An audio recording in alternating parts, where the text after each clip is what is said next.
जय गुरु जी, शुक्राना गुरु जी। मेरी प्यारी संगत जी, गुरु जी का अनंतम अनंतम शुक्राना। कितने कितने प्यारे सत्संग गुरु जी हमारे करवाते हैं। गुरु जी कहते हैं, एक मैसेज है स्पेशल सबकी संगत के लिए कि किसी ने भी अपना काम पूरा होने तो पहला ना दसो, हूँ जब काम पूरा हो जाए तो ही सत्संग कहलाता है। जब भी मेरी कुर्बानी आती है, जब भी मेरी तारीफ़ें होती है, जब भी मेरा रोल आता है कि हाँ गुरुपा ने मेरा ये काम करा है। आप थोड़ा सा काम होने लग जाता है जब भी ढिंडोरे पीटने शुरू कर देते हो, ये ऐसा मत करो। सत्संग में गुरु जी ने स्पष्ट बताया है कि कैसे नेगेटिव दूर हुई, कैसे आंटी जी को ब्लेस किया, किस तरह गुरु जी ने इन पे कृपा करी। अपना काम पूरा होने के बाद ही सबको बताओ, वही सत्संग कहलाता है। जय गुरु जी, शुक्राना गुरु जी। आइए आंटी जी का सत्संग शुरू करते हैं गुरु जी के मंत्र जाप से। ओम नमः शिवाय, शिव जी सदा सहाय। ओम नमः शिवाय, गुरु जी सदा सहाय। गुरु जी, शुक्राना गुरु जी। सत्संग शुरू करने से पहले मैं एक चीज़ बोलना चाहती हूँ कि मैं बंगाली हूँ। I am from West Bengal, although I am presently staying in Rudrapur, Uttarakhand. Since I am not at all good in Hindi, मेरे बहुत गलतियाँ होगी, मेरी ग्रामेटिकल मिस्टेक्स हो सकती है, बोलने में सही नहीं लगेगा। इसीलिए पहले गुरुजी से और आप सब से मैं माफ़ी मांगती हूँ। पहले तो गुरुजी को बहुत बहुत बहुत बहुत शुक्राना। मुझे गुरुजी के साथ जोड़ लिए। कब जोड़े, कैसे जोड़े, एग्जैक्टली मुझे टाइम मंथ पता नहीं है, पर मेरे मम्मी के थ्रू गुरुजी ने मुझे जोड़ा। उस पर मैं आऊँगी, पर उसके पहले जैसे गुरुजी कहते हैं कि पहले से शुरू करो, तो इसीलिए मैं थोड़ा सा मेरा इंट्रोडक्शन दूंगी। मैं बचपन से आई बिलोंग फ्रॉम अ ब्राह्मण फैमिली, तो जैसे 3-3.5 साल से शिव जी के ऊपर जल चढ़ाना, घर पे ही जल चढ़ाती थी। मेरे दादाजी पूजा करते थे। और बचपन से जब मैंने बहुत होता है ना, at a very young age मेरी तबीयत बहुत ख़राब हुई थी, तो मेरे ऊपर शिव जी भगवान के, काली माता के, दुर्गा माँ के, सबकी कृपा है। पर जैसे मेरे ड्रीम भी दर्शन हुए, पर जैसे जैसे मैं बड़ी होती गई, मैं ड्रीम देखना बंद कर दी। मुझे ड्रीम आता ही नहीं था। फिर मेरे जो एक्स हस्बैंड थे, उनके साथ मेरी शादी हो गई एंड ठीक ठाक ही सब कुछ चल रहा था। फिर शादी के 2.5 साल बाद I got conceived, but unfortunately 2.5-3 महीने बाद I had to go for an abortion. फिर वैसे ही नॉर्मल सब कुछ चल रहा था। अब 2003 अक्टूबर की बात है। उससे पहले मतलब अभी मैं कनेक्ट कर पाती हूँ। अभी उसके 2-3 महीने पहले मेरे माँ ने मुझे कहा कि बेटा 7 नंबर, जो नंबर 7 होता है, वो ना बहुत लकी नंबर होता है। ऑल्दो हम लोग गुरुजी को नहीं जानते थे, तो ना एक रुमाल पे लिख ले और अपने पास रख दिया कर। जब भी तू बाहर निकलेगी वो रुमाल लेके निकलना। तो मुझे बहुत ही ज़्यादा एम्ब्रॉयडरी का शौक़ है, तो मैंने रुमाल पे 7 नंबर पिंक कलर से मैंने लिख के रख दिया। अब 2003 अक्टूबर की बात है। तब भी actually I was undergoing some gynaec treatments, क्योंकि उसके बाद भी मेरे 1-2 बार मिसकैरेज हो चुके थे। अब आप सब लोगों को पता है कि कोलकाता में Durga Puja is very famous, और मैं जो कॉलोनी में रहती थी, हम वहाँ के जितने भी घर थे, हम सब मिलजुल के दुर्गा पूजा मतलब सेलिब्रेट करते थे। तो नवमी के दिन था एंड हम सब मस्ती कर रहे थे। अचानक से मैं गिर गई। फिर एवरीथिंग वाज नॉर्मल। फिर जैसे जैसे दिन बीतता गया, मेरे पूरे शरीर के ऊपर जगह जगह पे लम्प्स दिखने लगे और वो बहुत मतलब पेनफुल था। होते गए, कम होते गए, फिर हुआ, फिर कम हुआ और ब्रूजिंग भी होती थी। फिर ऐसे ही मैंने ज़्यादा उसे ध्यान नहीं दिया। फिर मैं एक दिन मायके गई। वहाँ पे एक्चुअली मेरे पापा मम्मी जहाँ पे रहते हैं वो जॉइंट फैमिली है और मेरे पापा भी वन एंड ओनली चाइल्ड है और मैं भी वन एंड ओनली चाइल्ड हूँ। तो वहाँ पे पापा के बहुत सारे कज़न्स हैं। तो एक कज़न सिस्टर आई हुई थी, उसके साथ मेरा बॉन्ड बहुत ही अच्छा है। हम बाज़ार गए तो बाज़ार में भी सेम हुआ, मेरा ब्लैकआउट हुआ और मैं गिर गई। तब भी मैं उतना ध्यान नहीं दिया। फिर ऐसे चलता गया। Then as the days were passing, मेरे बहुत लंबे बाल थे तो वो बाल भी झड़ने लगे। मेरे अचानक से वेट लॉस भी होने लगा। तो मैंने गायनेक को दिखाया तो गायनेक ने कहा ऐसा कुछ नहीं, तुम ज़्यादा डाइट के ऊपर जोर देते हो इसीलिए। फिर मेरी तबीयत भी थोड़ा सा बिगड़ती गई। मैं जॉब छोड़ दिया। एक्चुअली मैं तब अपोलो में जॉब करती थी एज अ डाइटिशियन।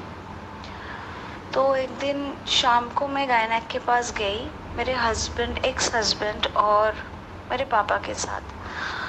तब मेरी तबीयत बहुत ही ज़्यादा ख़राब थी। तो उन्होंने बीपी चेक किया, मेरे थोड़ा सा ब्रीदिंग प्रॉब्लम्स भी होने लगी। बीपी चेक किया तो मेरा बीपी आया था 80 और 55 और पल्स रेट बहुत हाई था 127।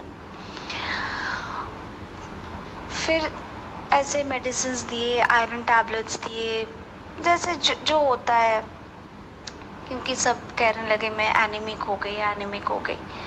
जब मैं घर आई मेरी तबीयत बहुत ख़राब हुई और वैसे ही सेम ब्लैकआउट। तो वही दौरान मुझे ना बहुत मतलब डर लगता था। जब मैं पहले रहती थी बहुत ही ज़्यादा डर लगता था। मतलब 4-5 महीने तो मैं पूरी रात दिन मेरे घर पे लाइटें जलती थी, बैड स्मेल, और मैं फील कर सकती थी, मैं देख सकती थी। तो मेरे एक्स मदर इन लॉ ने कहा मेरे दिल की वहम है, मेरे मन की वहम है, बट चलो एनी हाउ। तो फिर एक दिन क्या हुआ, जब मेरी तबीयत बहुत ख़राब हुई तो मेरे मदर इन लॉ ने कहा कि एक काम करो, तुम मम्मी के पास चले जाओ। ऐसे मैं जाती रहती थी, ऐसा नहीं कि ख़राब हुआ इसीलिए मैं गई। अब वहाँ जाने के बाद नहीं, उसके पहले मैं यहाँ पे एक चीज़ भूल रही हूँ। एक दिन मैं ठीक हो गई थी, जैसे आयरन टैबलेट्स खा के, आयरन रिच फूड खा के मैं ठीक हो गई थी। I was feeling much better. तो एक दिन मैं इन लॉज के साथ हम लोग बाहर डिनर करने गए थे। As soon as I came back home, मेरे राइट आई से मुझे दिखना बंद हो गया और जब भी मैं लाइट की तरफ देख रही थी छोटे छोटे ब्लड क्लॉट्स, जैसे मेरी ब्रूजिंग होती थी ऑल ओवर द बॉडी, वैसे ही देखना शुरू हो गया। तो मेरे मदर इन लॉ ने कहा कि एक्स मदर इन लॉ ने कहा कि बेटा ऐसे काम, तो मैंने बहुत हंसा, मतलब जैसे मजाक होते, नोबडी थिंक कि इतना सीरियसली लेना चाहिए। बट फिर भी मुझे ना कभी कभी लगता था कि अचानक से क्या होगा, अचानक से इतना वीकनेस, ये सब। तो मैं मायके चली गई। मायके जाने के बाद मेरे एक्स मदर इन लॉ के जो हार्ट के डॉक्टर थे उनके साथ सबने कंसल्ट किया, क्योंकि तब मेरी तबीयत बहुत ख़राब थी, बहुत। मैं बैठ भी नहीं सकती थी, चल भी नहीं सकती थी, मैं बहुत वीक थी। तो उन्होंने कुछ ब्लड टेस्ट सजेस्ट किया, जैसे सब कोई करता है। फिर नेक्स्ट मॉर्निंग 7 बजे, इससे पहले नेक्स्ट मॉर्निंग आप लोग बिलीव नहीं करोगे, शायद आप सोचोगे कि थोड़ा सा मैं शायद कुछ ओवर बोल रही हूँ। जो अर्ली मॉर्निंग होता है ना, यही 4:30 पौने 5 बजे के करीब मुझे एक ड्रीम आया। मतलब एकदम बहुत नींद में मैं नहीं थी। तो मैंने यमराज को देखा और मतलब वो आए, उनके साथ एक छोटा सा बच्चा था, बेबी बॉय। शायद जो मुझे छोड़ के चला गया था वही आया था। तो उन्होंने मुझे कहा मैं तुझे लेने आया हूँ। तो फिर मैंने कहा कि मैं तो मेरे मम्मी पापा के लौती हूँ, एक लौती ही हूँ, तो मैं कैसे जा सकती हूँ, क्या होगा, मेरे हस्बैंड का क्या होगा। फिर उन्होंने कहा चल तुझे मैंने छोड़ दिया। तो फिर जैसे होता है ऐसे ड्रीम देखो तो ऑब्वियस ही बात है आपकी नींद खुल जाती है। तो 7 in the morning लैब से मतलब आए मेरे ब्लड लेने, और बिल्कुल ना मेरे ब्लड आ ही नहीं रहा था सिरिंज में, बहुत मुश्किल से थोड़ा थोड़ा ब्लड लेके गए। फिर जब होता है ना वो जो रिपोर्ट बनता है एक फ़ोन नंबर देना पड़ता है, तो मैंने मेरा ही फ़ोन नंबर दिया था। एट अराउंड 11-11:30 लैब से फ़ोन आया लैब के डॉक्टर का। तो उन्होंने मुझे पूछा कि आप कौन हो। मैंने कहा मैं पेशेंट हूँ, आप मुझे बोल सकते हो। तो उन्होंने कहा नहीं ऐसा कुछ नहीं है रिपोर्ट में, मैं तो ऐसे ही फ़ोन कर दिया था। तो मुझे तो बहुत ही डाउट हुआ कि ऐसे होता नहीं है इन जनरल। तो फिर मैं जो बुआ की बात कुछ देर पहले मेरे पापा के कज़न के बारे में मैं कुछ क्षण पहले मैंने बताया था, तो उन्होंने फ़ोन किया, मतलब मैंने ओवरहर्ड किया था कि वो लोग नीचे मेरे मम्मी थे सब थे डिस्कस कर रहे थे कि जो प्लेटलेट्स होता है ना वो काम नहीं कर रहा है। अब बस वही सुनने के कुछ देर बाद मेरे एक्स फादर इन लॉ का मेरे पास फ़ोन आया और उन्होंने कहा कि I should consult a hemato-oncologist. I was only 28 then, और मतलब क्या बोलूँ, मेरा सब कुछ एकदम शैटर्ड हो गया। फिर भी मैं डॉक्टर के पास गई, मैं डॉक्टर से मिली और मेरे सब सिम्टम्स देखने के बाद डॉक्टर ने कहा कि यस ल्यूकेमिया। तो मेरे मम्मी पापा तो जैसे होता है ना यू कैन मतलब आप समझ सकते हो आप सब। तो पता नहीं तब हिम्मत कहाँ से आई, और हमेशा ना मेरे अंदर एक बहुत ज़्यादा हिम्मत, पता नहीं भगवान दे देते, विल पावर बहुत है सब कहते हैं। मैंने माँ को यही कहा कि माँ वाई आर यू क्राइंग, रो मत, डायग्नोस हो चुका है मेरा इलनेस, ट्रीटमेंट होगा और सही हो जाएगा। फिर उसके बाद मेरे फिर ब्लड टेस्ट हुए और आप सब जैसे जानते हो बोन मैरो का टेस्ट होता है, उससे पता चलता है कि कौन से वाले ल्यूकेमिया है और कौन सा स्टेज है। पर मतलब आप बिलीव नहीं करोगे, जब रिजल्ट्स आया मुझे लगता है जब माँ ने मुझे 7 नंबर लिखने के लिए कहा था उसी दिन उसी पल गुरुजी ने मुझे, गुरुजी जानते थे एक्चुअली मुझे बहुत ज़्यादा हिम्मत की ज़रूरत होगी, इसीलिए उन्होंने जो रिपोर्ट दिया मुझे, वो रिपोर्ट मतलब बहुत तरह के ल्यूकेमिया होता है और मेरा जो निकला मतलब रिपोर्ट में 100% सेल डायलेशन था, मतलब हर एक शरीर के जगह पे हर एक शरीर के सेल में मेरा कैंसर के जर्म थे। और मेरा जो आया वो है CML, it's chronic myeloid leukaemia, और उसका भी स्टेजेस होता है जैसे क्रॉनिक स्टेज, एक्यूट स्टेज और ब्लास्ट स्टेज। मेरा क्रॉनिक स्टेज आया, मतलब कोई भी बिलीव नहीं, मतलब हम लोग बहुत ज़्यादा शॉक थे, पर फिर भी हमने भगवान को थैंक यू कहा। और एक्चुअली इसमें कीमो नहीं चलता है, इंट्रावेनस, यहाँ पे मेडिसिन आपको लेना पड़ता है and it's a very normal life, मतलब एक पेशेंट एकदम नॉर्मल लाइफ जीता है।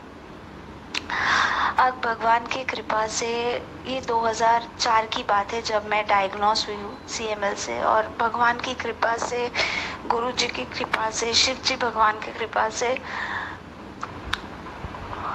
और सब बड़ों के गुड ब्लेसिंग्स। देखो सब तो गुड ब्लेसिंग्स नहीं देता है ना, ब्लेसिंग्स अच्छा नहीं देता है, गुड विशेस नहीं करता है, जो देते सर मैं अच्छी हूँ, मैं ठीक हूँ।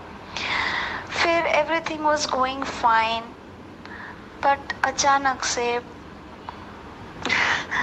मेरे एक्स हस्बैंड ने मुझे एक दिन कह दिया, एक्चुअली 10 साल हो गए थे शादी को, कह दिया कि you should go away from my life, मुझे तुमसे म्यूचुअल डिवोर्स चाहिए, मुझे कोई और अच्छा लगता है and I want to set a family along with her.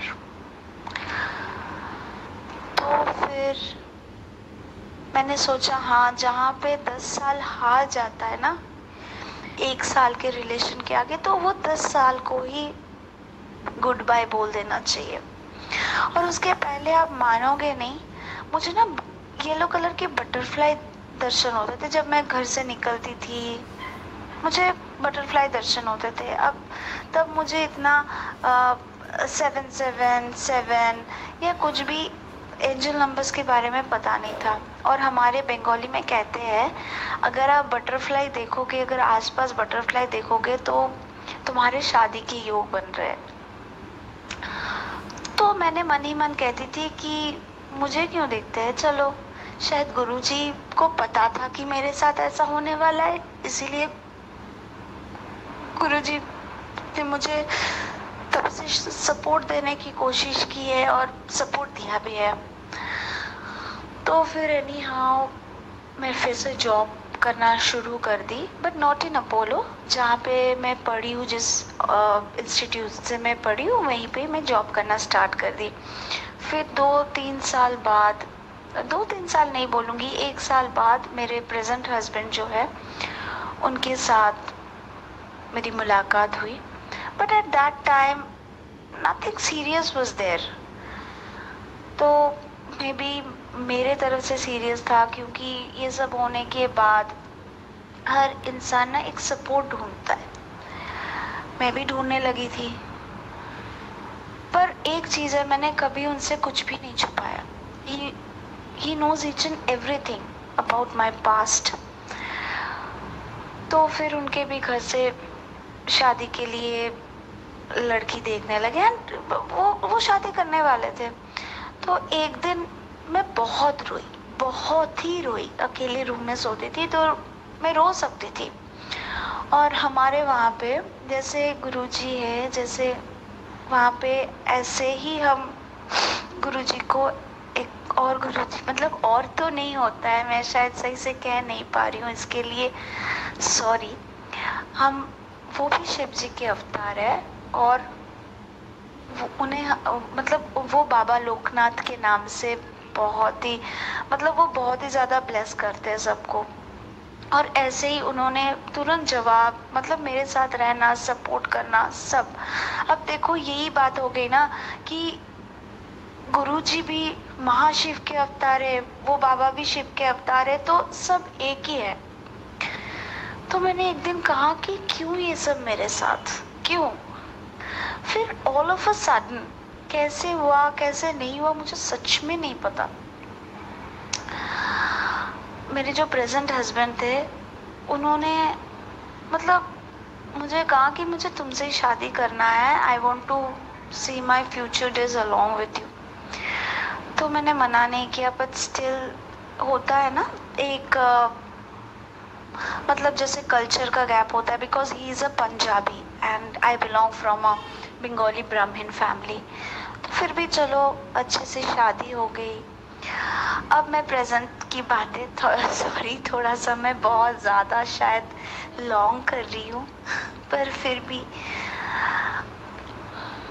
तो 2000 में मेरी शादी हुई है। जब फर्स्ट कोरोना डिटेक्ट हुआ था, actually my father in law was a very critical condition, इसीलिए उसी टाइम पे मुझे शादी करनी पड़ी।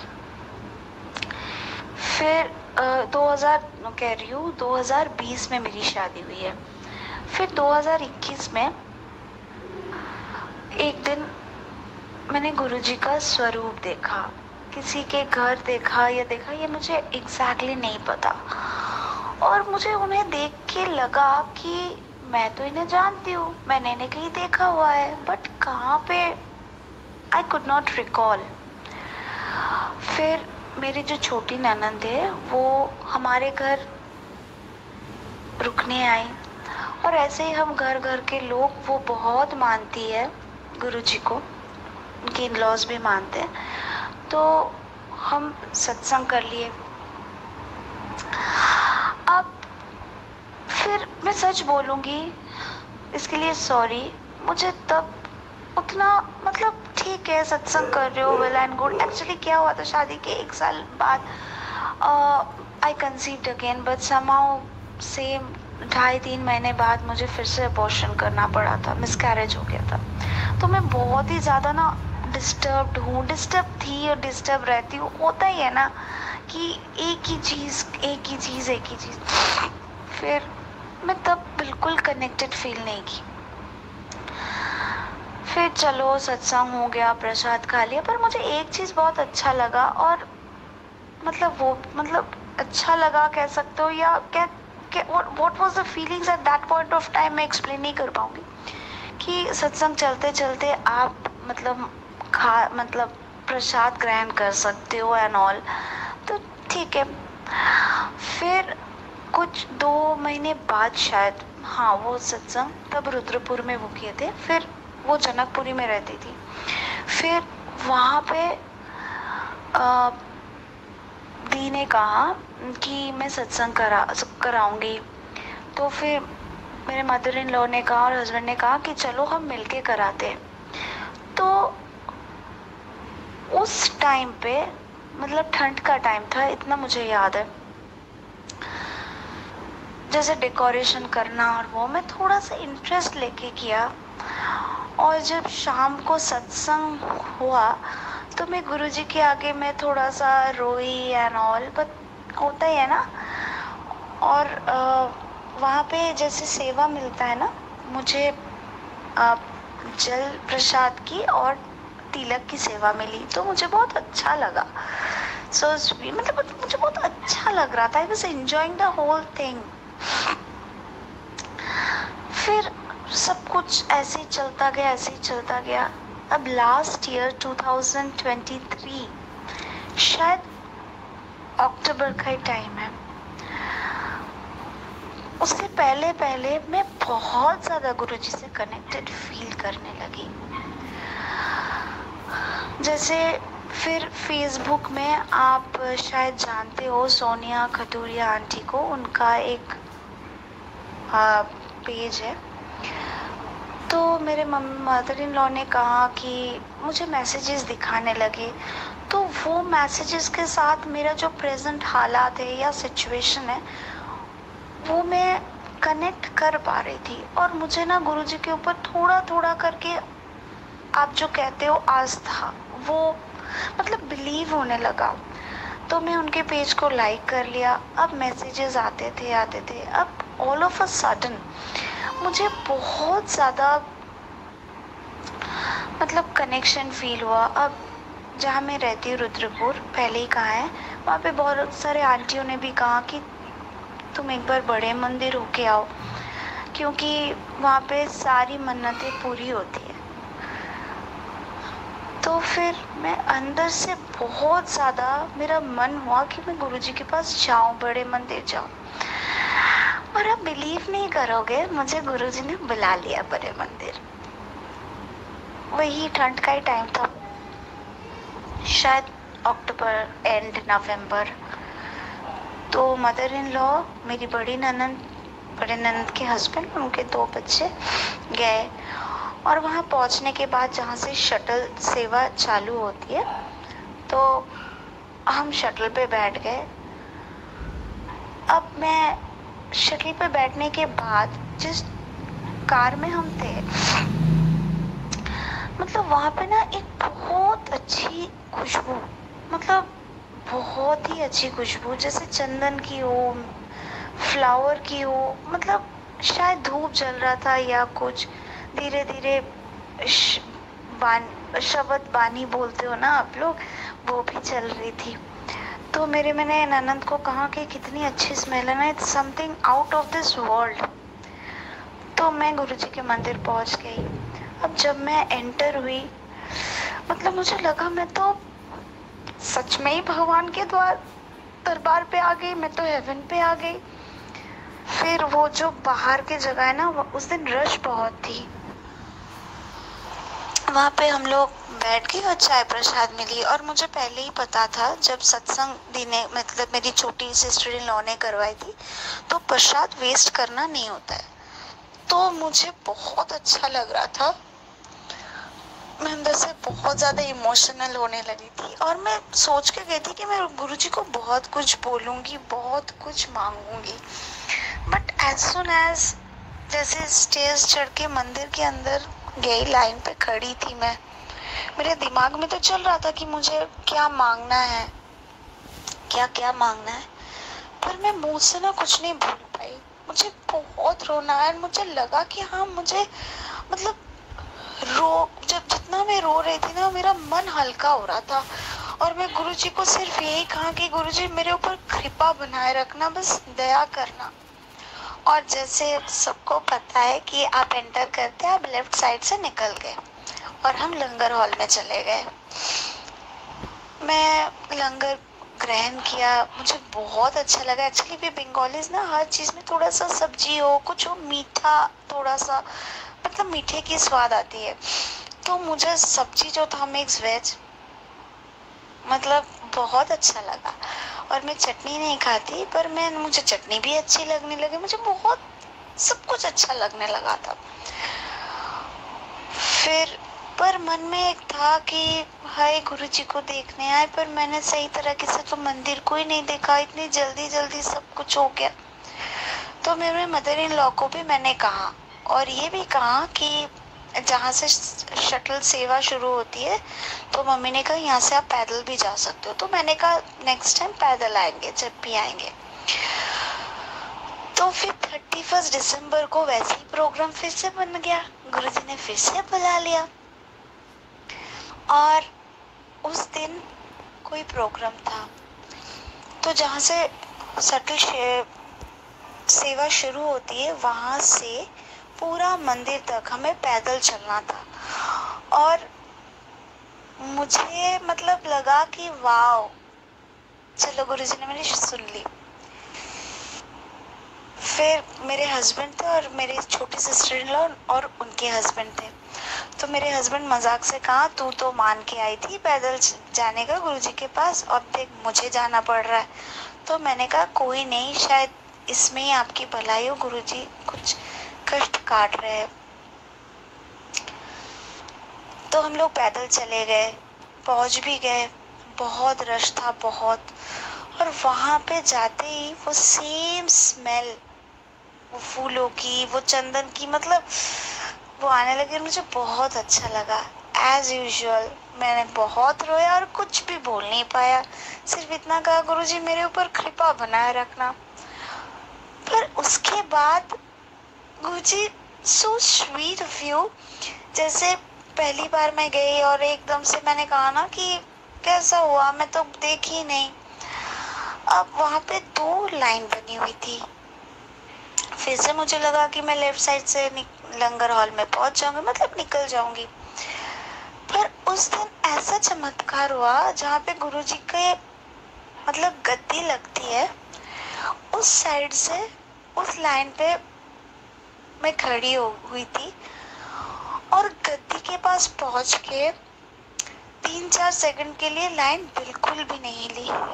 तो मेरे गुरुजी को मैंने कहा, Guruji thank you thank you thank you so much, मुझे इतना ब्लेस करने के लिए, इतना प्यार देने के लिए। फिर अब तो मैं बहुत ज़्यादा कनेक्टेड हुई हूँ।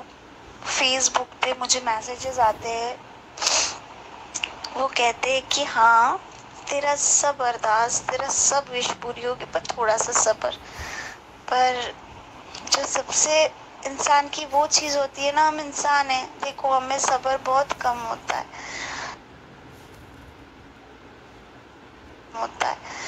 कभी कभी सच में मेरा सब्र ना टूट जाता है, मैं थोड़ा सा बहुत ज्यादा इरिटेटेड हो जाती हूँ।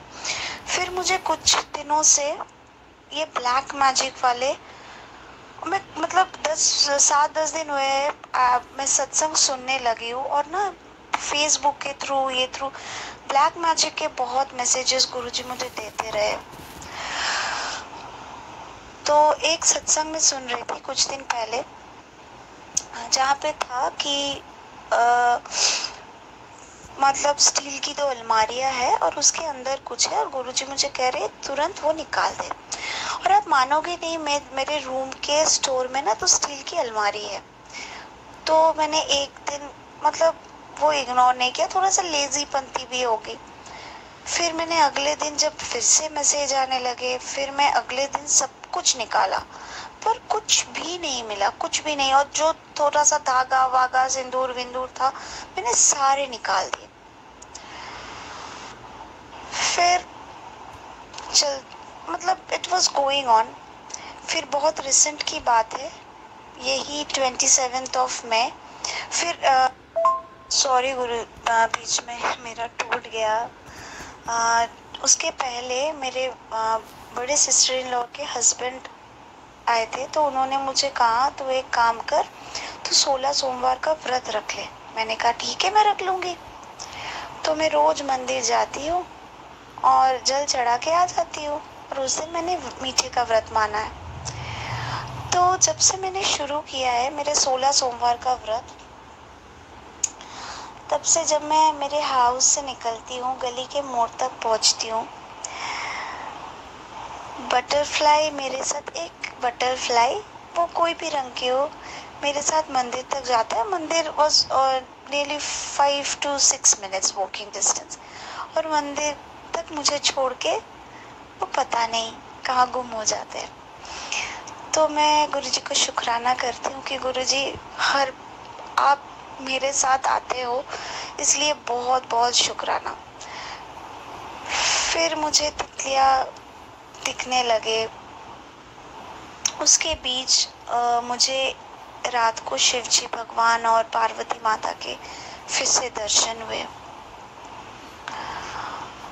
तो तब मुझे इतना वो नहीं था। फिर 2-3 दिन बाद गुरुजी का इतना कृपा है कि गुरुजी मुझे ड्रीम दर्शन दिए, और वो बहुत प्यारा एक लाल चोला पहन के बैठे हुए थे। वही वो हंस रहे थे, और मुझे एग्जैक्टली तो याद नहीं, मैं कुछ मांग रही थी या कुछ बोल रही थी, और वो हंसते हंसते मना कर रहे थे। तो मैं सुबह उठी, मैंने गुरुजी को शुक्राना किया कि मुझे दर्शन देने के लिए। उसके बाद से मुझे 7 नंबर की ब्लेसिंग्स भी मिलना चालू हुआ है। गुरुजी मेरे ऊपर बहुत मेहरबान है। अब मैं 27 मई की बात कर रही हूँ।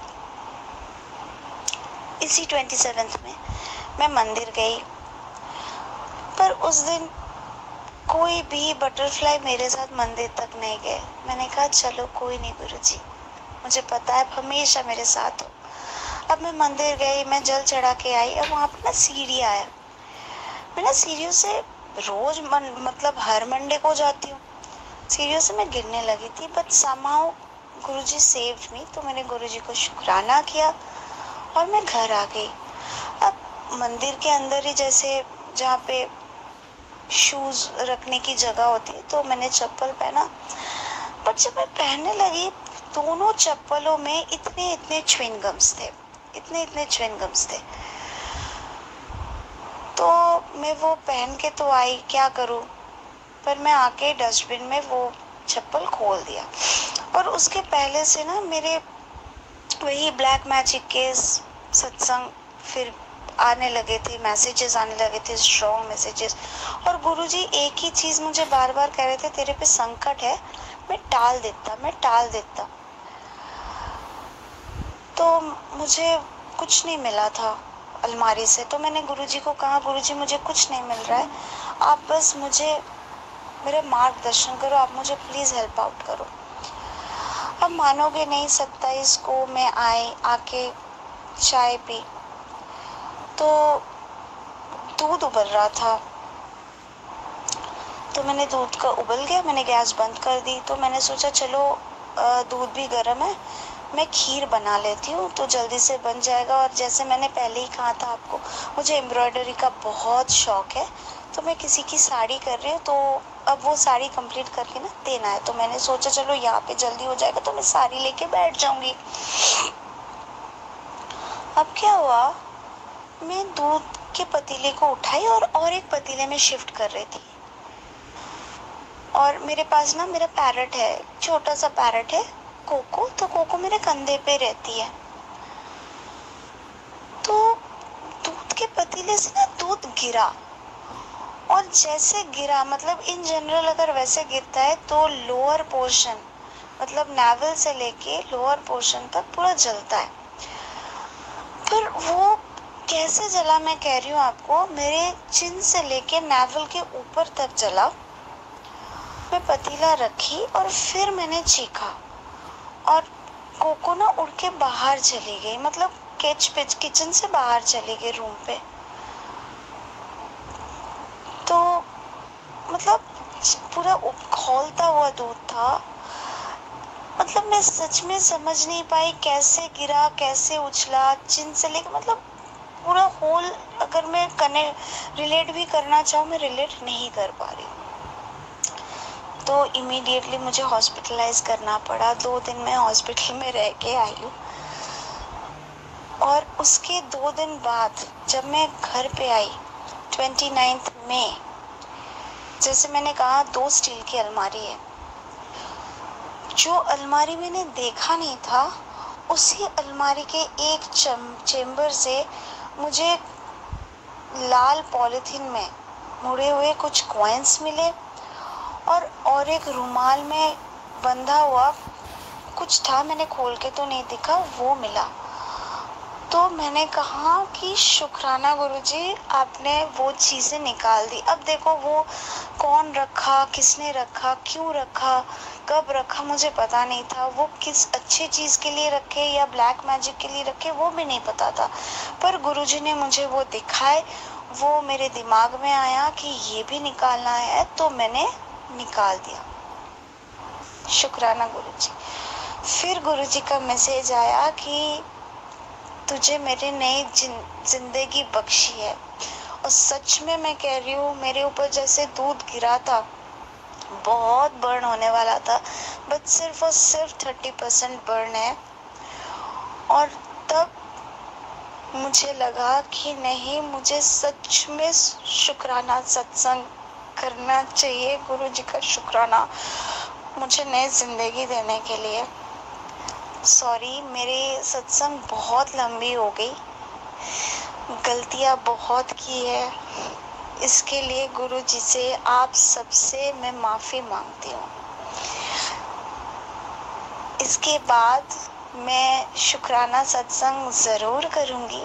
मेरे 2-3 अरदास है, मुझे पता है। हाँ, गुरुजी मुझे कहते हैं कि थोड़ा सा सब्र रख, पर वही बात है ना, सब्र कभी कभी छूट जाता है।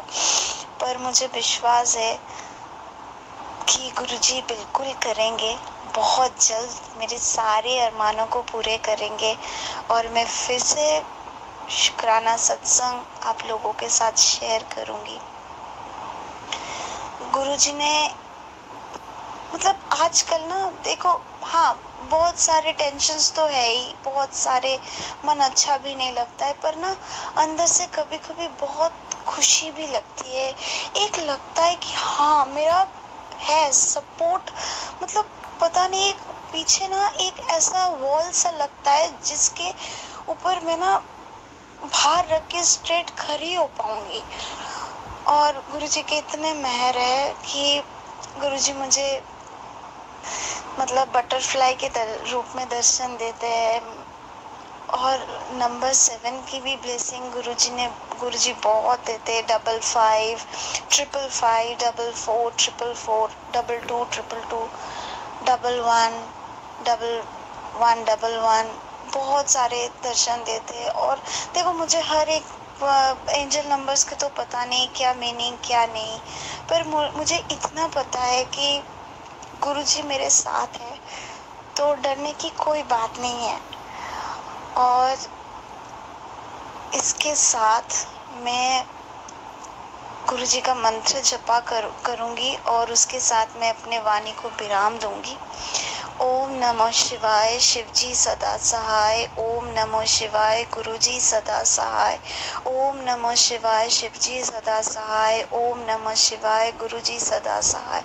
ओम नमः शिवाय, शिव जी सदा सहाय। ओम नमः शिवाय, गुरु जी सदा सहाय। जय गुरु जी, शुक्राना गुरु जी। जिस भी संगत ने सत्संग को एंड तक शुरू कराया, सबसे पहले कमेंट बॉक्स में जय गुरु जी, शुक्राना गुरु जी जरूर लिखे, क्योंकि गुरु जी ने आपको इतना बड़ा सत्संग सुनने का मौका दिया। ये एक अपने आप में सत्संग है। संगत जी, अगर आप अपने घर में बैठ के भी ये सत्संग को सुनोगे तो भी गुरु जी का सत्संग कहलाएगा और गुरु जी आपको दर्शन जरूर देंगे। और कमेंट बॉक्स जरूर करें जय गुरु जी, शुक्राना गुरु जी, और चैनल को सब्सक्राइब जरूर करें, क्योंकि गुरु जी की हर चीज़ में ब्लेसिंग होती है। पता नहीं, हमें नहीं पता गुरु जी कैसे हमें ब्लेस कर दें, और सत्संग को जरूर सुने। जय गुरु जी, शुक्राना गुरु जी।